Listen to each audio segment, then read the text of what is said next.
Les instituts de beauté Body Minute vous présentent Magali Berda, Sud Radio. On vit pas dans la même France. Magali Berda sur Sud Radio, nous sommes en direct, il est 20h02, on vit pas dans la même France, une émission qu'on retrouve tous les soirs en direct du lundi au jeudi de 20h à 21h. Une émission qui casse les codes, une émission que j'ai voulu un peu, très directe, sincère, voilà, sans code, sans langue de bois. On réunit ceux qui ne se parlent jamais, on réunit des influenceurs, des personnalités publiques qui arrivent, alors qu'on aime ou qu'on les aime pas, ils arrivent à fédérer quand même des dizaines, des centaines, voire des millions de personnes. Donc voilà, ils ont un talent. Pour moi, je suis désolée, moi je le dis français, ils ont un talent. Je sais pas si ça se dit d'ailleurs, je le dis français. Moi, je le dis français, voilà, c'est comme ça, c'est une belle expression. Et ils débattent chaque soir avec un politique ou un institutionnel qui, eux, ont un peu plus de mal, des fois, à communiquer avec les gens. C'est pour ça qu'il y en a beaucoup qui sont en rupture politique aujourd'hui, qui n'y comprennent rien, qui n'ont plus envie d'aller voter, qui ne s'y intéressent plus, parce que les codes ne sont pas faciles à comprendre. Et c'est pour ça qu'on a eu envie de réunir ces deux mondes qui permettent à nos chers politiques qu'on aime tant, finalement, de pouvoir se faire comprendre et puis peut-être de ramener des gens un peu plus à voter, à la politique et à s'y intéresser d'une manière un peu plus simple et plus fluide. Et ce soir, on reçoit...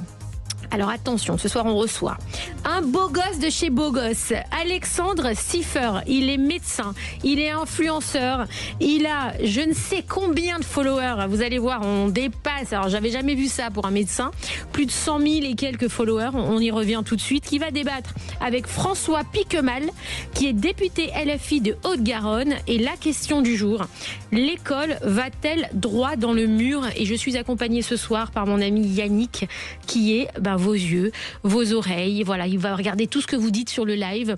Est-ce que le live est lancé d'ailleurs, Yannick? Bonsoir, oui, il est lancé évidemment. On te voit, t'es belle sur ce live. Merci Yannick. Tu vois, voilà. Toi au moins, je sais que t'es sincère parce que Mathias, tous les soirs, c'est hyper hypocrite. Non, il est sincère, Mathias. Non, c'est pas vrai. Mathias, il dit toutes les femmes sont belles. Donc voilà, j'ai rien d'exceptionnel. Alors, ce soir, donc on reçoit Alexandre Siffer. Merci Alexandre d'être avec nous ce soir. Avec plaisir. On peut se tutoyer. Hein. Oui, avec plaisir. Bon, alors toi, t'es influenceur médecin. C'est ça. Alors, t'as combien de followers en tout? 109 000 sur Insta et 70 000 sur TikTok. C'est ouf pour un médecin. Alors, j'ai pas commencé en me disant que je voulais être influenceur. J'ai commencé médecin. Et ça a commencé il y a 2 ans où j'ai fait une vidéo pour rigoler et ça a cartonné direct. Et puis, je suis rentré un petit peu là-dedans au fur et à mesure. C'était quoi comme vidéo? Où je montrais un peu les backstage de l'hôpital, ce qui se passait non pas en tant que patient, mais en tant que médecin, ce qui se passait avec les collègues, ce qui se passait quand on allait au bloc. Moi, je fais une spécialité qui est chirurgicale, au bloc, en consultation, aux urgences. Alors, je répète quand même, parce que par rapport au Conseil de l'Ordre, etc., t'es pas influenceur, tu fais pas des pubs. Pas du tout. Voilà, c'est pas, parce que influenceur, ce n'est pas que faire des pubs sur les réseaux sociaux. Influenceur, c'est avoir une communauté qui te suit pour de la création de contenu. Exactement. C'est hyper intéressant ce que tu fais. Franchement, c'est autre chose. On n'a pas l'habitude. Donc, pour te présenter, tu es un médecin influenceur reconnu pour ta capacité à rendre la santé accessible et compréhensible pour tous, grâce à des vidéos que tu partages, des conseils du coup fiables, pédagogique et fondé sur la science tout en conservant un ton humain et bienveillant. Alors toi, tu fais un peu ce qu'on fait ici ce soir avec la politique, tu banalises un petit peu la médecine, tu la rends accessible, tu essaies de faire en sorte que les gens la comprennent. Mais c'est bien parce qu'au moins ça permet d'avoir un vrai avis médical ou d'avoir une opinion médicale. Parce qu'il y a beaucoup de gens sur les réseaux qui s'expriment un peu pour tout sans connaître grand-chose, ce qui est relativement dangereux. Vrai. Pourquoi alors toi, ton contenu donc, est suivi par une large communauté qui aborde prévention, bien-être, décryptage d'idées reçues et bonnes pratiques de santé. Alors, est-ce que c'est un complément financier, les réseaux pour toi, ou un moyen de se créer juste... est-ce que tu gagnes des patients? T'en es où dans l'exercice de la médecine? Tu travailles en hôpital? Alors moi, je viens de finir mon internat, je suis docteur junior, c'est juste après, c'est une partie de l'internat, c'est vers la fin de l'internat. Donc moi, je travaille qu'à l'hôpital pour l'instant, je travaille à l'hôpital Cochin. Tu dois être une star à l'hôpital, non? Je dirais pas star, j'aurais pas cette prétention-là. C'est une star. La star des infirmières. Des clients aussi, attends, dis-moi. Les clients, les pauvres, les patients plutôt. Les patients, ouais. Donc mon but, moi, c'est de vulgariser la médecine, donc la rendre compréhensible pour tout le monde, que ce soit pour les patients ou les collègues, avec un petit ton humoristique, parce que franchement, si j'explique ce que c'est qu'une pneumonie avec un germe, tout le monde s'en fout, quoi. Donc j'essaie de rendre ça accessible et pas divertissant, mais que la plupart des gens puissent me comprendre quand je parle. Et puis, ouais, c'est devenu un petit peu un hobby. Je dirais pas que c'est j'ai fait ça pour tout ce qui est sous, parce que c'est pas le cas et je gagne pas ma vie du tout. Oui, tu gagnes pas d'argent avec ça. Je gagne ma vie avec mon métier. Ok. Tu as quel âge ? 30 ans. Putain, t'es jeune, hein. Oh là là. Alors, tu peux nous rappeler combien d'années il faut aujourd'hui pour être médecin ?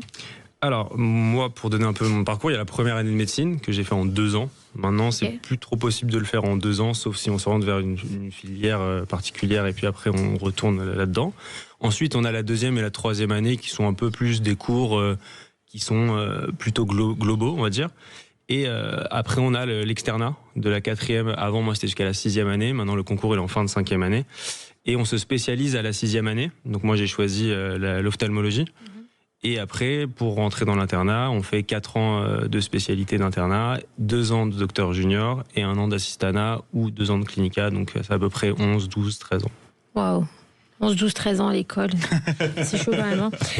Alors, c'est quoi ta vision aujourd'hui sur l'éducation nationale ? Alors moi, pour raconter un petit peu mon parcours, j'ai commencé à l'école, j'étais vraiment pas bon. C'est-à-dire que moi, en seconde, première, terminale, je devais lutter pour avoir un dossier où je pouvais passer sur les années d'après. Et finalement, j'ai réussi à avoir mon bac à 10,2. T'as fait quelle section ? S. Ah, t'as quand même fait scientifique ? J'ai fait scientifique. Ouais, okay. Effectivement, j'avais ce rêve d'être médecin depuis que j'étais petit.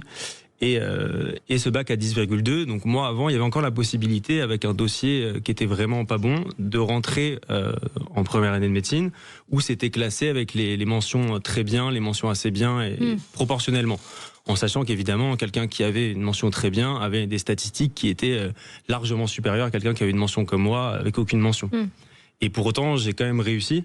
Et j'ai réussi parmi les premiers à ma 2e année. Et j'ai toujours voulu véhiculer cette idée que c'est pas parce qu'on a un dossier qui est pas bon jeune que après on peut pas se révéler. Donc je trouve que maintenant les études, on s'oriente trop vite. C'est-à-dire qu'à 15-16 ans, demander d'avoir un bon dossier et de choisir quelle filière on veut aussitôt, je trouve ça dommage. Quelqu'un comme moi, j'aurais pas pu faire ce que j'ai fait aujourd'hui et pour autant mon métier je l'adore. Et je m'éclate là-dedans, quoi. Pourtant, moi, quand j'étais au lycée, au collège, on faisait les salons, enfin pas les salons, mais tu sais, dans la cantine, il y avait les métiers qui venaient, on faisait des rendez-vous avec eux pour savoir. Toi, tu penses que les jeunes aujourd'hui ne sont pas assez, en fait, encadrés sur leur avenir professionnel, tu vois, pas conseillés ? Ça dépend. On peut pas faire de généralité, évidemment, mais on a par exemple les parents qui poussent vraiment leurs enfants à faire parfois le même métier qu'eux. Oui. Et on a parfois des enfants qui sont pas du tout poussés et qui sont un peu laissés livrés à eux-mêmes. Oui. Et pour qui, je pense, c'est le plus important qu'ils soient bien orientés et très tôt, parce que maintenant le système veut qu'on s'oriente très tôt en choisissant des matières scientifiques ou pas scientifiques dès la seconde. Donc en fait, en seconde, on a quoi, 14-15 ans. Bien sûr. C'est très jeune pour savoir ce qu'on veut faire. Et souvent, je parle pour moi parce que j'étais un garçon, moi quand j'avais 15 ans, j'étais pas du tout mature et pas du tout assez mature pour prendre ce genre de décision. Donc brider à cet âge-là des enfants, je trouve ça dommage. C'est pas faux ce que tu dis, c'est vrai. Alors on reçoit ce soir en face de toi, Alexandre, François Piquemal. Est-ce que je le dis bien ? Oui. Venez vous installer avec nous. Allez. J'attendais l'autorisation. Hein. Ah, vous êtes chez vous ici. Comme à l'école, moi je suis sage. Hein. Oui, très discipliné. Moi, j'étais pas comme ça, élève, mais... Ah vous allez nous raconter, on veut tout savoir. On dit François Piquemal ou François Piquemal ? Piquemal. Piquemal. C'est un nom qui ça vient... pique et ça fait mal. Voilà. Ça me rappelle l'école, c'est bien. Non, c'est un nom qui vient d'Ariège. Ok. Voilà, moi je suis d'origine toulousaine et bretonne. Et du côté paternel d'Ariège, voilà. Ok, bienvenue. Vous êtes député LFI de Haute-Garonne. Alors, est-ce que oui ou non, vous êtes candidat à la mairie de Toulouse ? Parce que je vois plein de choses sur les réseaux. Oui, c'est vrai. Mais je ne veux pas m'avancer. Vous avez une vraie information. Je suis bien candidat à la mairie de Toulouse. Et j'espère qu'on va faire basculer la ville du côté qui est le sien et là où est son cœur, c'est-à-dire à gauche. Voilà. On est ravis de vous avoir avec nous. Vous êtes l'une des voix de la France Insoumise depuis votre élection en 2022 dans la 4e circonscription donc de Haute-Garonne. Et avant d'entrer à l'Assemblée nationale, vous avez été professeur de français. Donc il est quand même bien placé ce soir pour débattre avec nous. Vous êtes militant associatif, ce qui a forgé votre proximité avec le terrain et les réalités du quotidien. Depuis votre élection, vous êtes en faveur de plus de justice sociale, d'un meilleur accès au logement et de la défense des services publics. C'est pour ça que ce soir, on est ravis de parler de l'école française avec vous, François Piquemal, député LFI de Haute-Garonne, et Alexandre Siffer, qui est influenceur médecin, que je suis ravie d'avoir aussi, comme quoi cette émission n'est pas faite que pour de la télé-réalité. On est vraiment, nous, tout type d'influenceurs, tout type de politique. Chez nous, la porte est ouverte à tout le monde. Tout ce qu'on veut, c'est réconcilier la politique et les gens. Voilà, donc on se retrouve tout de suite sur Sud Radio pour faire ce débat sur l'école. Va-t-elle droit dans le mur? À tout de suite sur Sud Radio. Les instituts de beauté Body Minute vous présentent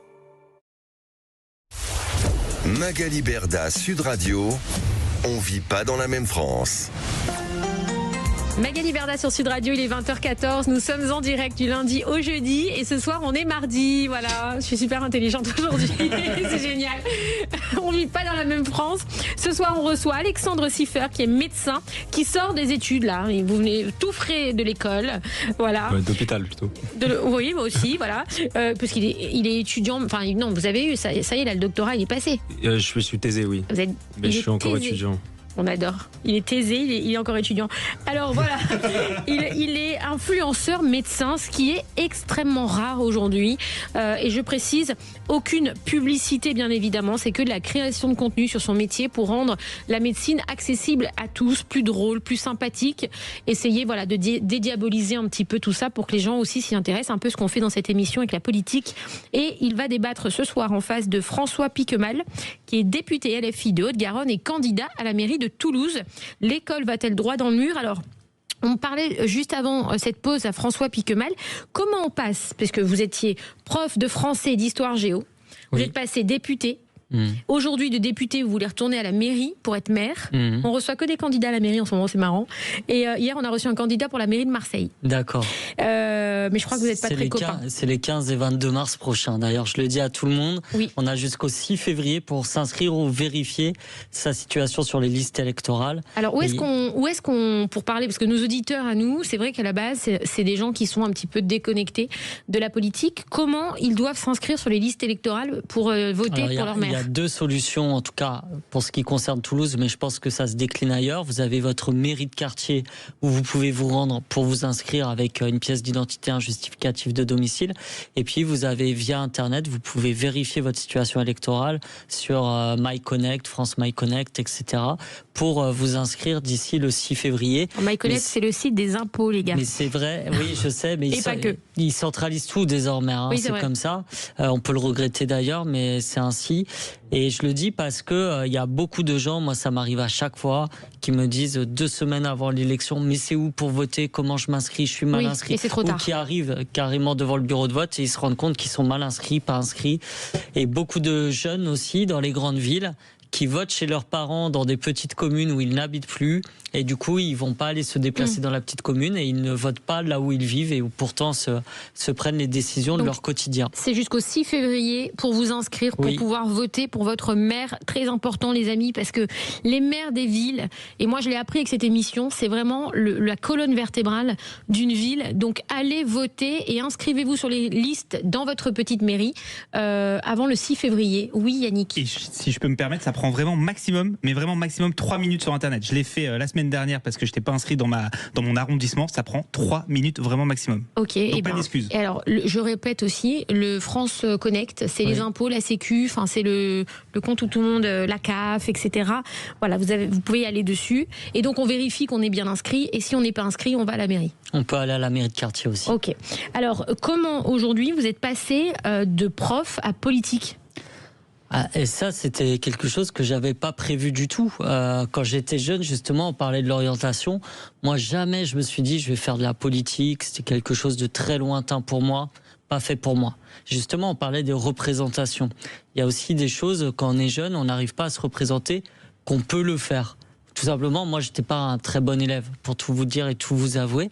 Donc, il y avait Vous avez fini prof quand même. Oui, mais j'ai eu de la chance. Il n'y avait pas Parcoursup. S'il y avait eu Parcoursup, j'aurais jamais été à l'université.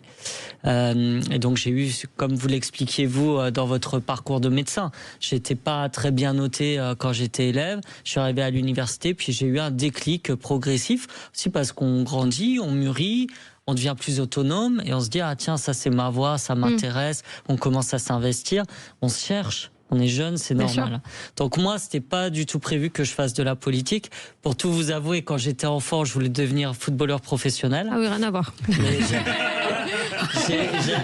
vais être honnête, j'avais pas les capacités ni les qualités, même si j'adorais le foot et comme 95% des garçons. La radio. Moi, j'ai des souvenirs enfant d'écouter la radio, notamment les matchs d'Eugène Sacomano et autres, pour celles et ceux qui ont pu connaître ça. Et puis après, je me suis orienté vers les matières qui m'intéressaient, en l'occurrence l'histoire-géographie beaucoup. Puis j'ai suivi un parcours universitaire qui m'a passionné jusqu'à devenir enseignant en lycée professionnel. Ça a été un choix de ma part pour être au contact notamment d'élèves qui parfois sont mis de côté, sont orientés aussi par défaut à la troisième sur des filières qu'ils n'ont parfois pas choisies. Alors quand ils les ont choisies, c'est super, mais quand c'est pas le cas, malheureusement, c'est plus dur pour eux et donc c'est plus dur aussi de s'investir dans sa scolarité à ce moment-là. Vous étiez dans le public ou dans le privé ? J'étais dans le public. D'accord. Oui. Lycée pro, on le rappelle, qui font un travail exceptionnel et qui permettent à des jeunes d'avoir un métier. Moi, personnellement, je considère que les métiers manuels sont tellement sous-valorisés en France, alors qu'en fait, c'est un métier. Moi, ma grand-mère m'a toujours dit, quand tu as un métier manuel, tu auras toujours du travail. Donc voilà, bon, après, c'était mes petites anecdotes. Mais, et vous avez enseigné combien de temps ? Moi, j'ai enseigné 12 ans. Ah oui, quand même. Mais voilà. Vous avez quel âge ? J'ai 40 ans. Ah, vous les faites pas ? Oui, je sais. Ah ok. Ouais, je sais, on me le dit souvent. Okay. C'est depuis que je suis jeune, c'est comme ça. Alors vous imaginez bien que ça m'a posé des problèmes quand j'étais jeune pour diverses raisons. Mais bon, maintenant je le vis très bien. Donc oui, pourquoi ça vous a posé des problèmes ? Parce que quand on est jeune, on veut sortir dans certains endroits. Ah, ils vous bloquez ? Où on n'est pas pris au sérieux parce qu'on fait moins que son âge, etc. Donc, vous faisiez recaler ? Oui, mais c'est pas très grave. C'est pas très grave. On apprend d'autres compétences du coup. Et oui, non, mais je fais plus jeune que mon âge. C'est pour ça que ça étonne souvent quand je dis ça. Ah, c'est vrai. Bon. 40 ans, ok. Voilà. On a longtemps entendu dire que les études françaises étaient de qualité et compliquées. Est-ce qu'on a l'impression que le niveau se dégrade aujourd'hui ? Est-ce que c'est une réalité ou c'est un mauvais procès fait à l'école ? Moi, je suis pas totalement d'accord avec ça. Je pense aussi que les connaissances sont différentes aujourd'hui. Je pense que j'avais pas, moi, quand j'étais élève, donc il y a 25 ans de cela, autant de connaissances sur certains sujets qu'ont les élèves aujourd'hui. Alors si on va sur le savoir académique, parce que c'est toujours ça qu'on entend à la radio, l'orthographe, etc., peut-être, mais sur la connaissance du monde dans son entier. Il y a aussi l'arrivée des réseaux sociaux qui a beaucoup chamboulé de choses au niveau même cognitif et autres, et au niveau de la connaissance qu'on a du monde. Aujourd'hui, on a une information de l'autre bout de la planète qui arrive en instantané, et parfois, moi, je suis très surpris de voir les connaissances que peuvent avoir des adolescents sur des sujets quelquefois pointus, que je n'aurais jamais eu à l'époque. Donc je pense que ça c'est très variable, mais de toute façon, ce qui permet d'apprendre, c'est d'avoir des bonnes conditions d'apprentissage, c'est-à-dire d'avoir du personnel éducatif qui soit bien formé, qui soit valorisé, et d'apprendre en petits groupes, on le sait. Plus moins vous êtes nombreux dans une classe, mieux vous allez apprendre. Moi, je l'ai vécu de manière concrète quand j'étais professeur. C'était pas la même chose d'enseigner à 24, 30, 34 élèves que 12 élèves. Après, il y a un manque de moyens aussi donné aujourd'hui aux écoles. Il y a un manque de moyens, clairement, dans l'éducation nationale. Avant d'entrer dans le débat, je voulais vous faire écouter. Alors, vous êtes membre du LFI, vous êtes donc député LFI de Haute-Garonne, candidat à la mairie de Toulouse. Hier, on a reçu Stéphane Tapie, qui débattait avec un candidat à la mairie de Marseille, RN, et qui a commenté la candidature de Sébastien Delogu, votre confrère, je sais pas comment on appelle ça. Si, c'est mon collègue. Voilà, qui est député Sébastien, LFI. Oui. Je vous fais écouter ce qu'a dit Stéphane Tapie. Je ne sais pas si vous connaissez, le fils de Bernard Tapie. Si Bernard Tapie, aujourd'hui, avait Sébastien Delogu en face de lui, il lui dirait quoi à Sébastien Delogu ? Si Bernard Tapie avait Sébastien Delogu en face de lui, qu'est-ce qu'il lui dirait ? Il ne l'aurait pas en face de lui. Pourquoi ? Parce qu'il parle avec Mélenchon, lui, il parle pas avec les sous-fifs comme Delogu. Oui, mais aujourd'hui, il est candidat à la mairie de Marseille. Non, mais sois sérieuse. Sois sérieuse. Non, mais c'est la vérité. Non, mais c'est pas parce que tu te déclares candidat que tu as potentiellement une chance de gagner, tu vois. Si Delogu, il gagne, je te garantis que je fais sur les mains, tu vois, je monte toute la canebière, la caquette à l'air sur les mains. Ah bah, c'est intéressant. Ça va ? Qu'est-ce que vous en pensez ? J'ai hâte de le voir monter la canebière sur les mains. Et je ferai pas d'autres commentaires, mais Sébastien Delogu, moi, c'est un collègue que j'apprécie beaucoup humainement, qui n'était pas non plus prédestiné à faire de la politique, qui était taxi, qui sait ce que c'est la vraie vie. Et moi, je trouve ça très bien qu'il y ait des personnes qui sont pas prédestinées, qui s'investissent en politique, qui se présentent à la mairie de Marseille. Je lui souhaite, et je souhaite aux Marseillaises et aux Marseillais qu'il soit maire de Marseille. Après, il y a une élection, c'est un choix démocratique. Mais je tiens à dire à Monsieur Tapie que son père, moi, Bernard Tapie, avec qui je peux avoir des désaccords sur un certain nombre de sujets qu'il a fait, etc. Mais il rappelle aussi que, je me souviens d'une interview assez forte de Bernard Tapie, où il rappelait qu'il était un enfant du communisme municipal. C'est-à-dire, il vient de la classe ouvrière, Bernard Tapie, et ce qui lui a permis d'avoir accès à la culture, à un certain nombre de connaissances, c'est aussi tous les services publics qui étaient mis en place. Vous savez, les MJC, où on apprend, par exemple, la musique, où on apprend tout simplement des activités culturelles, les médiathèques municipales. Et ça, c'est des choix politiques locaux. C'est-à-dire que c'est souvent des municipalités qui vont décider de mettre plus en œuvre certains services publics de proximité et donc d'accès à la culture à toutes et tous, ou alors de faire de l'austérité comme c'est le cas aujourd'hui à Toulouse et de fermer des médiathèques par exemple. Mais quand par exemple on a Sébastien Delogu qui dit à des jeunes qu'ils devraient faire péter les mairies, justement vous qui êtes candidat à une mairie, comment vous voyez les choses ? Je pense qu'il l'a pas dit au sens premier du terme. C'est une expression pour dire investissez-vous, préoccupez-vous de ce qui se passe dans votre municipalité. Faire péter les mairies ? Non, mais je pense pas. Sébastien, c'est pas. Mais est-ce que justement, en tant que politique, on doit pas faire un minimum attention à ce qu'on dit pour pas engrainer les jeunes à faire des bêtises ? Parce que quand on voit cette vidéo, on sent pas que c'est rigolo, vous voyez ce que je veux dire ? J'ai pas vu la vidéo dont vous parlez, mais bien sûr qu'on fait attention à ce qu'on dit. Et d'ailleurs, quand on fait pas attention à ce qu'on dit, vous voyez, le lendemain, je suis au courant de ce qu'a dit Sébastien dans une vidéo que j'ai pas vue. Donc évidemment, on fait attention à ce qu'on dit. Après, faut distinguer le sens propre du sens figuré des propos. Donc je pense pas qu'il l'ait dit au sens propre, le connaissant. Alors, merci beaucoup en tout cas pour nous avoir répondu, François Piquemal. On revient juste après cette petite pause pour rentrer dans le débat et dans le vif du sujet, parce que là on parlait beaucoup de la mairie.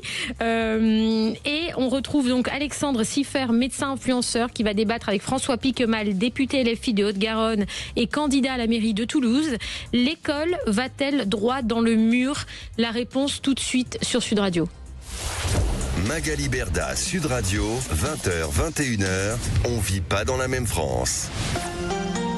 Sud Radio parle. Les instituts de beauté Body Minute vous présentent Magali Berda, Sud Radio, on vit pas dans la même France.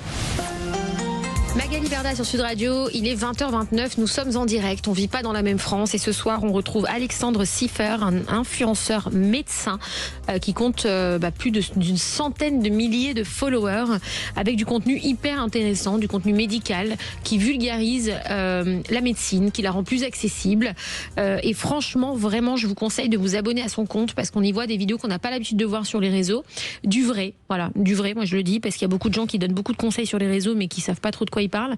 Et là, vous avez affaire à un vrai médecin qui fait de la création de contenu, qui vous montre les coulisses des hôpitaux. Et en face, on reçoit François Piquemal, qui est député LFI de Haute-Garonne et candidat à la mairie de Toulouse. Alors, qu'est-ce que Parcoursup qu'est-ce que c'est en fait ? Tout à l'heure, vous nous disiez, moi je vous appelle François. Hein, oui, pas de souci. on est entre Jones ici. Hein. Je suis un peu la plus vieille du plateau, je me sens très mal là. Les amis, d'ailleurs, la semaine prochaine, c'est mon anniversaire. Je prends un an de plus, ouais. Je suis malade. Qu'est-ce que c'est Parcoursup, François, vous en parliez tout à l'heure. Vous disiez que si vous aviez eu Parcoursup à votre époque, vous n'auriez jamais été professeur. Alors, vous êtes député, mais vous étiez professeur de français et d'histoire en géo. Vous avez eu Parcoursup, vous ? Moi, c'était APB. APB, alors oulala, attendez. C'était là, juste avant. Moi, j'étais en bac STT, les gars. Ça n'a rien à voir, c'était il y a 20 ans. C'est quoi Parcoursup ? Parcoursup, c'est une plateforme qui a été mise en place à partir de 2018, qui référence toutes les formations possibles et sur laquelle les élèves vont faire acte de candidature. Donc ils vont avoir ce qu'on appelle la fiche à venir, qui est souvent remplie par les enseignants. Et on va remonter de plus en plus loin. Avant c'était la terminale, puis la première, puis maintenant il y a un peu de seconde. Donc vous avez les notes, les appréciations des enseignants. Et dessus ils vont faire des vœux d'orientation. Je crois qu'il y a, de mémoire, je ne vais pas vous dire bêtise, je me l'étais noté, 10 vœux et 20 sous-vœux. Voilà, donc vous voyez, c'est large.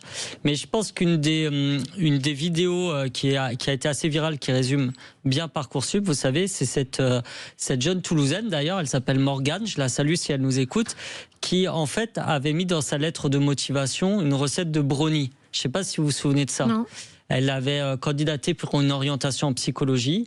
Et c'était pas un de ses premiers choix, mais elle avait fait un test, elle avait mis une recette de brownie dans sa lettre de motivation et elle avait été sélectionnée.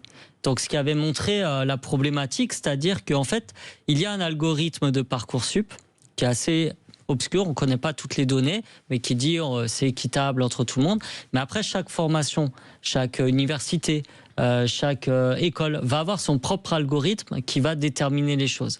Et comme ça, on s'est rendu compte qu'en psychologie, pour prendre ce cas, la lettre de motivation, c'était que 6% de la sélection. Du coup, on se demande pour d'autres formations, qu'est-ce que c'est la lettre de motivation, à quoi ça sert. Donc ça n'a pas amélioré les choses. En fait, c'est une plateforme de sélection sociale, on va le dire clairement. C'est-à-dire que les universités, les écoles sont assez libres selon leurs algorithmes de sélectionner bien qui elles veulent, selon des critères X, Y, et qui met généralement des dizaines de milliers de jeunes chaque année sur le carreau qui se retrouvent sans affectation. C'est-à-dire qu'en fait, quand vous faites vos études, vous me dites si je me trompe, quand vous faites vos études, après vous devez donc vous inscrire sur Parcoursup.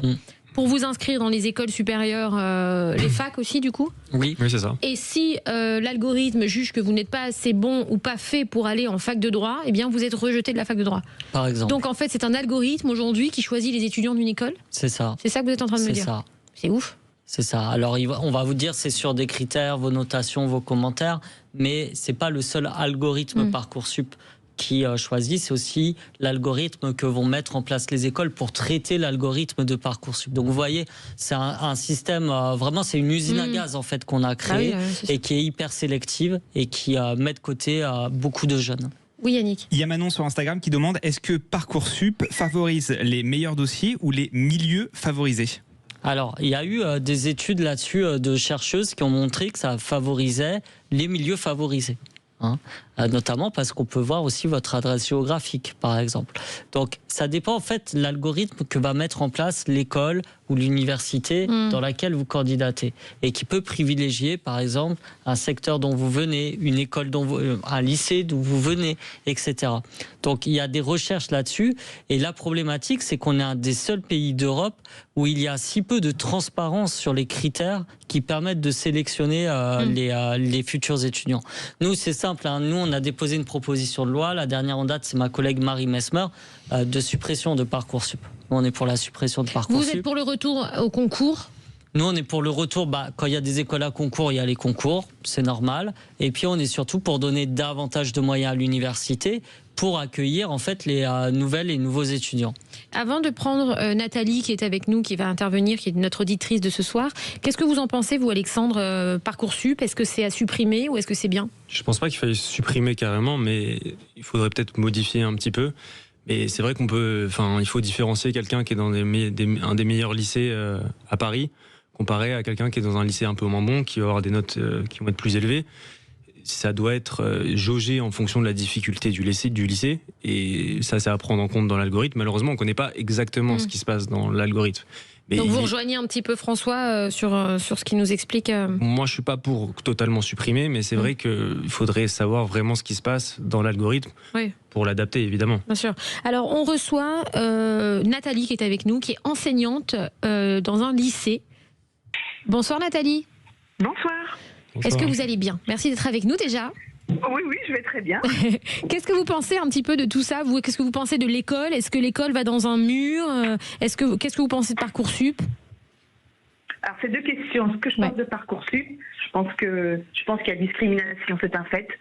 Et je pense qu'il y a des algorithmes, en fait, qui parcourent les dossiers et qui dirigent.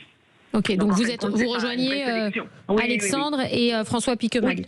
Okay. Oui, malheureusement, oui. Et qui même tendrait à favoriser des écoles privées, puisqu'en fin de compte, ils n'arrivent pas à avoir leur choix. C'est un peu ça qui me fait peur. C'est un peu une sorte de privatisation du post-bac, à mon sens. Totalement. Ok. Et est-ce que vous pensez aujourd'hui que l'école va droit dans le mur? Ah non, elle n'a pas droit, elle est dans le mur. Elle y est déjà pour vous? Ah oui, elle y est déjà. Vous êtes enseignante de seconde, première et terminale, hein, c'est ça? Vous êtes au lycée, hein? Oui. Et comment ça se passe votre quotidien? Qu'est-ce qui vous fait dire que c'est déjà dans le mur? Parce que le niveau est tellement bas que je me demande quel post-bac ils vont faire. Il n'y a pas d'exigence, il n'y a pas d'autorité. Dès qu'on essaye d'avoir un cadre, on a rendez-vous chez le directeur, ou presque, le chef d'établissement, proviseur. Donc non, je pense qu'on est dans le mur. Hein. Pour vous, il n'y a plus d'autorité à l'école? Très peu. Et c'est dû à quoi? Je pense que les parents ont lâché l'autorité, le cadre qu'ils devraient mettre à leurs enfants. Donc on peut pas tout faire, on peut pas à la fois donner de l'instruction, avoir une exigence, vouloir le mieux pour eux, et en même temps avoir, dès qu'on met un petit cadre, les parents qui viennent vous taquiner. Ça, c'est pas possible. C'est pour le bien de leur enfant, ils ne comprennent pas. J'ai pas les moyens pour faire comprendre que s'ils ne travaillent pas, ils s'exposent à leur vie future pas des problèmes, mais enfin, oui, des soucis pour trouver du travail, pour s'intégrer, pour avoir une vie agréable. Vous êtes en public ou en privé, vous? En public. Et est-ce que vous êtes déjà allé au lycée avec la boule au ventre? C'est un peu tous les jours. Ah, carrément? C'est dur quand même ce que vous dites. Hein. Je sais ce que je vis. C'est-à-dire que tous les jours, c'est une angoisse pour vous d'aller travailler? Je dirais pas tous les jours, mais c'est pas évident. C'est-à-dire qu'au moindre grain de sable dans le système, ça prend des proportions telles que personne ne veut rien gérer, tout le monde se déresponsabilise, tout le monde sort le parapluie, le rectorat sort le parapluie, donc en fin de compte, en cascade, c'est nous qui prenons. Vous pensez quoi, monsieur le député, quand vous entendez cette enseignante de lycée qui dit ça? D'abord, bonsoir à Nathalie, puis j'en profite pour remercier, parce que c'est aussi une des problématiques, pour remercier toutes les enseignantes et les enseignants de ce pays, mais aussi tous les personnels éducatifs, les AESH, les ATSEM, les personnels de direction, les AED. Et je pense que moi, j'ai été prof, comme vous l'avez dit, donc ce que décrit Nathalie, je la rejoins dans beaucoup de points qui ont été... Vous aviez peur, vous aussi? Vous avez la boule au ventre des fois? Non, j'avais pas peur, mais si vous voulez, vous vous sentez pas, protégé par l'institution. Carrément protégé? Protégé dans certains endroits, et surtout valorisé, je dirais, par l'institution. Je pense qu'il y a beaucoup de problématiques dans l'école qui doivent se traiter en système, c'est-à-dire de manière collective. On peut en prendre une d'un côté, une de l'autre, mais notamment les enseignants, leur salaire est vraiment très bas par rapport à la norme européenne, par exemple. Alors vous allez me dire, ouais, mais qu'est-ce que ça a à voir, etc. Mais ça fait partie de la valorisation du métier, en fait, parce que tout travail mérite salaire, et aussi d'une valorisation sociale de l'enseignante ou de l'enseignant. Il y a aussi les conditions d'apprentissage qui nous sont proposées, c'est-à-dire quand on vous met avec des classes à 30 ou des élèves qui ont besoin d'AESH, mais en fait il n'y en a pas. Les AESH, c'est les personnes qui accompagnent et qui font un métier formidable, les élèves notamment en situation de handicap. Quand vous n'en avez pas, que vous n'avez vous-même pas forcément des formations adéquates pour suivre un élève, et en même temps vous en avez 29 autres à gérer, quand vous avez le problème du rythme scolaire qui se pose de manière accrue pour les adolescents notamment, en fait ça fait beaucoup de choses qui, mises bout à bout, le manque de moyens, le manque de valeur que vous ressentez dans l'institution, qui vous mettent sous cocotte minute et qui font qu'effectivement, moi j'avais beaucoup de collègues qui disaient si je pouvais, je changerais de métier. Et donc il y a un problème dans l'éducation nationale avec toutes les réformes qui ont été passées ces dernières années. qui aujourd'hui rend ce métier très difficile. D'ailleurs, il y a une crise des vocations. On n'a pas suffisamment d'enseignantes et d'enseignants. On a beaucoup, moi je le vois à Toulouse, énormément de classes où en fait il n'y a pas de remplacement de celles et ceux qui sont absents ou qui sont en arrêt maladie parce que le métier est trop difficile. Donc c'est un problème global qu'il nous faut régler, notamment par redonner des moyens humains et matériels à l'éducation nationale. Et vous, Alexandre, donc vous êtes jeune, vous avez 30 ans, vous sortez de l'école, vous êtes médecin, on le rappelle influenceur, parce que beaucoup de jeunes aujourd'hui qui doivent nous écouter pensent qu'influenceur c'est le métier pour tout le monde, etc. Vous avez quand même fait 10-12 ans d'études pour arriver là où vous en êtes aujourd'hui, et ça ne vous empêche pas d'être influenceur.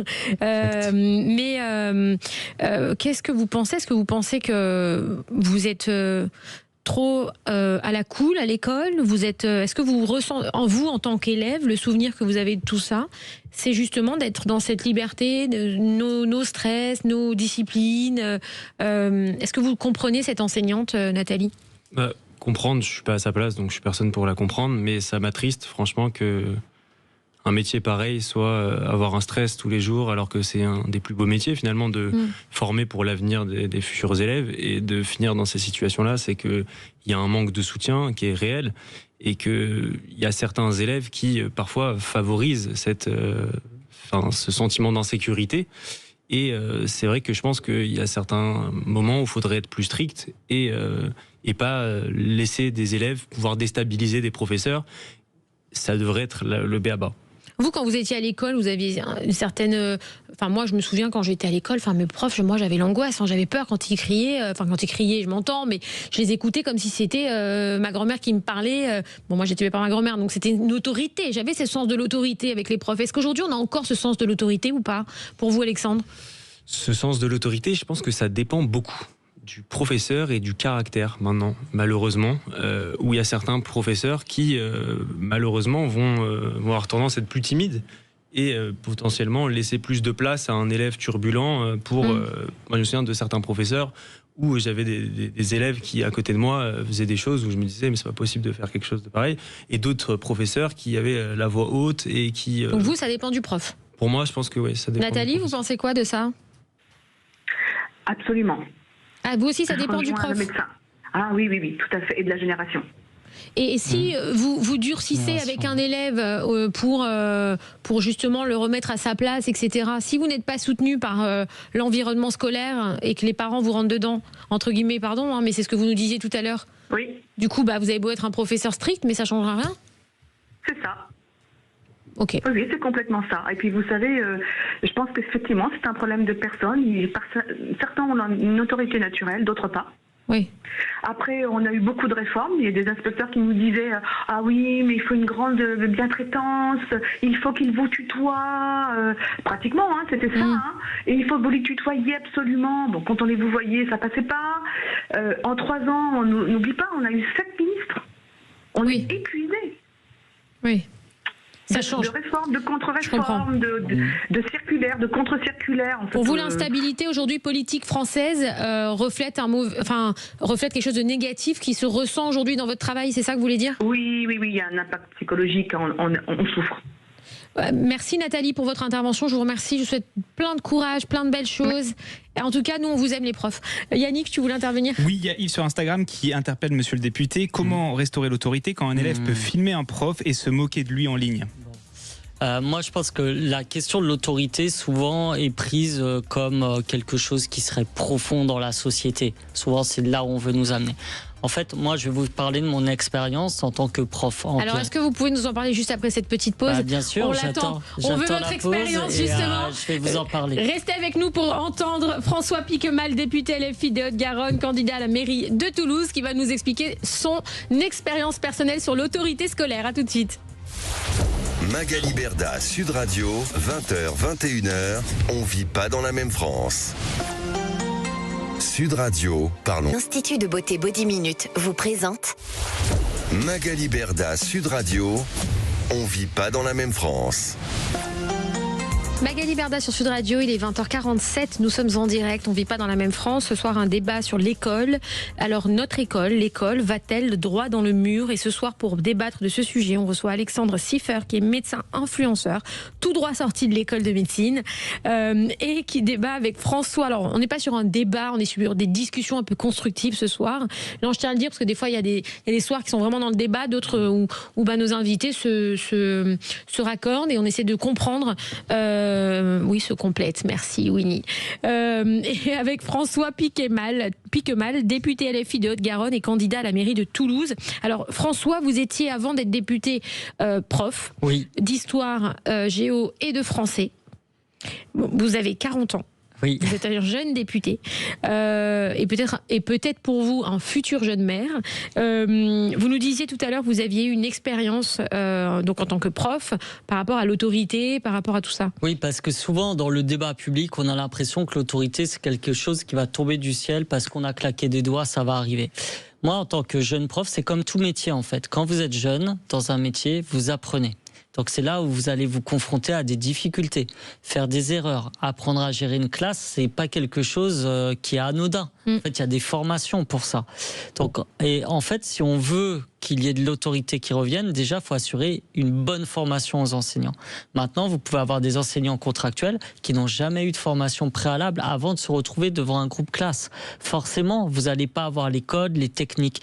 Et puis, ça prend du temps. Et souvent, les jeunes enseignants sont envoyés dans les lycées ou les établissements scolaires où il y a le plus de difficultés. Difficultés scolaires, difficultés sociales, donc ça n'aide pas non plus. Et vous avez un système à l'envers où plus vous avancez en grade, eh bien plus vous avez le choix de votre affectation parce que vous obtenez des points, etc. Et donc, naturellement, vous allez aller plutôt vers des établissements plus calmes et moins vous êtes expérimenté, plus vous allez être dans des établissements difficiles. Donc ça va pas déjà, l'ordre ne va pas pour vous. Ce que je voulais dire, c'est que l'autorité, ça ne se décrète pas, ça se construit et que enseignant, c'est un métier. Comme médecin, on ne devient pas médecin, là, du jour au lendemain, on vous met devant le bloc opératoire, débrouille-toi, etc. Puis on va voir ce qu'on va voir. Comme maçon, comme plein de métiers, ça s'apprend. Ensuite, il y a le contexte dans lequel vous exercez votre métier. Nous, on parlait de Parcoursup. Parcoursup, ça a un effet aussi dans les établissements scolaires, c'est que c'est anxiogène pour tout le monde. C'est anxiogène pour les élèves, pour les parents d'élèves, pour le personnel éducatif, parce que tout le monde a la pression de ce qui va se passer avec Parcoursup. C'est quand même le potentiel avenir des premières années de jeunes adultes qui est en jeu. Donc forcément, ça vous crée un contexte déjà qui est délétère, parce que vous êtes soumis en tant qu'enseignant aux pressions que même se mettent les élèves, que leur mettent leurs parents, que les élèves mettent sur les parents, etc. Enfin, vous voyez le décorum. Si vous deviez aujourd'hui, pour faire en sorte que l'école donc n'aille pas droit dans un mur et aille mieux, qu'est-ce que vous enlèveriez dans notre système actuel? Alors c'est surtout qu'est-ce que j'ajouterais. Alors je vais vous poser la question après. Déjà je veux savoir si vous enlevez quelque chose et après je vous demande si vous rajoutez quelque chose. J'enlève l'austérité en fait et j'enlève la casse de l'école publique. C'est-à-dire là, Alexandre, vous êtes médecin. Par exemple, le plus grand désert médical quasiment de France, c'est l'école. Je vous donne quelques chiffres. Vous avez un médecin pour 13 000 élèves. Une psychologue d'éducation nationale pour 1500 élèves, à l'heure où on sait que la santé mentale, c'est quelque chose de très important. Un infirmier, une infirmière pour 1300 élèves. Moi, combien de fois je me suis retrouvé en classe avec des élèves qui étaient souffrants, divers types de souffrances, et qui ne pouvaient pas aller à l'infirmerie parce qu'il n'y avait pas d'infirmière, en fait, ou d'infirmier. Donc vous devez vous retrouver à gérer ça et c'est toute la classe qui se retrouve à gérer ça aussi. Donc si vous voulez, la clé c'est de donner des moyens humains, de réinjecter des enseignants et des enseignantes qui soient formés, du personnel éducatif pour accompagner les élèves qui en ont besoin et d'arrêter avec cette pression de l'orientation via Parcoursup qui à mon avis en plus est délétère pour les conditions d'apprentissage parce qu'en fait on vous met surtout le résultat final, c'est-à-dire espérer que vos notes vous permettent d'aller dans une orientation pas trop mal par rapport à ce que vous espériez, plutôt que apprendre. Et apprendre et sans se mettre la pression d'une orientation qui de toute façon vous devrez la faire mais vous pourrez en changer et souvent vous allez en changer au cours de votre vie parce que c'est comme ça, on est humain, on évolue, on a d'autres aspirations. Bien sûr, bien sûr. Alexandre, vous, qu'est-ce que vous changeriez dans le parcours actuel scolaire? Monsieur le député, vous critiquez beaucoup Parcoursup mais on ne s'attaque pas à la base du problème. La base du problème c'est les élèves qui en pâtissent, c'est ces élèves qui sont très jeunes. Pourquoi on ne proposerait pas un meilleur accompagnement à ces élèves-là et augmenter les moyens pour avoir quelqu'un qui va les conseiller et les suivre dès le plus jeune âge pour les aider à trouver leur voie. Parce que Parcoursup, finalement, c'est juste un système où ils ont essayé de faire du mieux possible pour que ce soit juste, mais le vrai problème, c'est ces jeunes élèves qui finissent délaissés. Donc en oui, fait, mais moi, parce qu'il n'a pas tort dans le sens où quand même c'est vrai, on parle beaucoup, je le rejoins aussi là-dessus, on parle beaucoup des enseignants qui sont maltraités. Ça c'est une vérité en France et c'est un vrai problème. Et je pense qu'il faut donner beaucoup plus de moyens et qu'il faut ramener beaucoup de gens à la rigueur et au respect de nos institutions. Mais c'est vrai aussi qu'il y a beaucoup d'élèves qui sont délaissés. Les élèves sont, pour certains... Après, ça revient aussi à ce que vous dites, qu'ils n'avaient pas de médecin, etc. Donc comment on peut faire pour arranger ça ? Je suis totalement d'accord. Parce qu'il dit, c'est vrai. Mais je pense que là-dessus, on a eu le débat sur Parcoursup, on ne va pas le refaire, mais... on est d'accord sur ce qu'il faut. C'est davantage de personnel formé pour accompagner les élèves. Parce que c'est ça l'enjeu. Aujourd'hui, vous avez raison de dire les adolescents et les enfants, on l'oublie, mais souvent ce sont eux qui subissent le plus de maltraitance, aussi dans notre société. On a une société qui, moi je trouve, est de moins en moins faite pour les jeunes. Regardez... Bon, je sais pas, moi j'ai 40 ans, je sais pas quel âge vous avez, Magali, je veux pas... on est dans les mêmes âges, on va dire. 24 ans. Je suis sûr que vous vous souvenez, moi quand j'étais enfant, on pouvait encore, par exemple, jouer dans la rue, ça existait. Aujourd'hui, est-ce que vous voyez des enfants jouer dans la rue dans nos villes ? C'est plus possible, les espaces ne sont plus aménagés, même on parle de l'école, il y a de l'insécurité aussi aujourd'hui dans les rues. Il y a la question du périscolaire, c'est-à-dire... tout ce qui va être autour de l'école. Aujourd'hui, il y a de moins en moins d'éducateurs là où on en aurait besoin. Il y a de moins en moins d'activités accessibles qui sont proposées aux enfants. Le passeport, par exemple, pour celles et ceux qui font du sport, a été supprimé pour certaines tranches d'âge. Donc l'accessibilité à aller faire du sport, à se dépenser, etc. est compliquée. Donc de manière générale, il faut des moyens pour l'accompagnement de la jeunesse. Alors on va passer tout de suite aux questions Flash and Cash. Les questions Flash et Cash. C'est le moment préféré des auditeurs. C'est des questions simples avec des réponses courtes et simples, sans filtre, réponse directe, pas d'échappatoire. D'accord. François Piquemal, si vous deviez donner un adjectif pour qualifier Emmanuel Macron, ce serait quoi ? Difficile. Ah, c'est pas difficile, c'est pas l'objectif. C'est un adjectif, c'est difficile. Je me suis dit que ça va être difficile de trouver. Je me suis dit difficile, ça lui va bien. Difficile, ok. Alexandre Siffer, pour ou contre une loi sur la fin de vie, comme celle qui est encore en discussion au Parlement ? Pour. Ah, vous êtes pour la loi qui est en discussion au Parlement, ok. On a fait une émission là-dessus, c'était ultra méga intéressant. Ouais, personne n'est au courant de cette loi, ouais, vraiment. Personne n'en parle, alors que c'est une loi qui est ultra importante dans notre société. François Piquemal, Sophia Chikirou estime que la Chine n'est pas une dictature. Est-ce que vous êtes d'accord avec elle ? Oui, on peut la qualifier de régime autoritaire, mais c'est pas une dictature. Alexandre Siffer, pensez-vous que nos politiques devraient plus protéger les hôpitaux français ? Franchement, ils nous délaissent complètement. Ils veulent faire encore une fois des restrictions, mais en fait, on est déjà à bout. C'est-à-dire qu'il y a un moment, il faut taper sur quelqu'un d'autre. Nous, c'est trop. J'aimerais bien vous recevoir un jour sur ça, justement, sur la médecine, parce que je pense que vous avez plein de choses à nous apprendre, vous qui êtes à l'intérieur. Oui. François Piquemal, pour ou contre la privatisation de l'audiovisuel public ? Je suis contre la privatisation, évidemment. Alors, pourquoi ? Parce que j'estime que l'audiovisuel public, ça doit être public, donc appartenir aux citoyennes et aux citoyens français. Voilà. Alors maintenant, est-ce que pour vous, Elisabeth Borne est une bonne ministre de l'Éducation nationale ou pas ? Non. Mauvaise, c'est-à-dire ? Non, mais parce qu'elle est dans la continuité en fait, des programmes qui sont accomplis, l'austérité, le manque de moyens dans l'éducation nationale et favoriser notamment l'enseignement privé. Donc ma réponse est non. Et pour vous, Alexandre Siffer, est-ce qu'Elisabeth Borne est une ministre compétente à ce poste de l'Éducation nationale ? C'est compliqué pour moi de discuter de ça, donc je ne me prononcerai pas. Il est cool. il est sympa. Il est sympa avec Elisabeth. Alors merci à vous deux en tout cas. Merci Alexandre Siffer, médecin, je le rappelle, influenceur, créateur de contenu sur la médecine. Il va vous montrer tous les dessous des hôpitaux. On le recevra très bientôt sur la médecine justement, sur ce qu'on revendique aujourd'hui pour les hôpitaux, ce qui va, ce qui ne va pas, les moyens dont vous disposez, parce que vous êtes à l'intérieur même du sujet.